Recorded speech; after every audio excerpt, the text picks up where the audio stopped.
Hello everyone, আজকে চলে আসলাম নতুন একটি পিঠা নিয়ে। পিঠাটি হলো মেরা পিঠা। প্রথমে নিয়ে নিলাম চালের গুঁড়া হাফ কেজির একটু কম। বড় কাপের 2 কাপ পানিতে আমরা আগে স্বাদ মতো লবণ মিশিয়ে ফুটিয়ে নিলাম।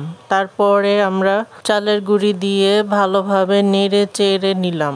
গুঁড়িটা হাতে নিয়ে ভালো মতো মাখানো যাবে এমন টেম্পারেচারে আমরা গুঁড়িটা ভালোভাবে মথে নিলাম। হালকা গরম অবস্থায় আমরা পিঠাটা গোল গোল করে তারপরে ডিজাইন করে শেপ করে নিলাম।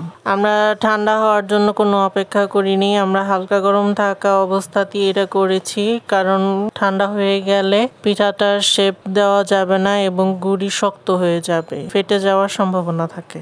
তারপর আমরা ফুটন্ত পানিতে পিঠাগুলো ছেড়ে দিলাম। পিঠাগুলো একটু সিদ্ধ করে নিলাম 15 মিনিটের জন্য।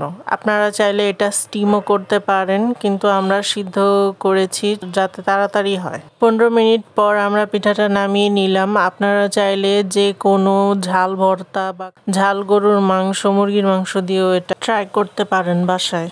যদি এ পর্যন্ত দেখে থাকেন তাহলে please like, comment, share with your friends and family. Please subscribe our channel Sunny Road Vlogs and hit the bell icon. Don't forget to follow our Facebook page Sunny Road Vlogs. সবাই ভালো থাকবেন। আজকের জন্য এখানে বিদায় নিচ্ছি।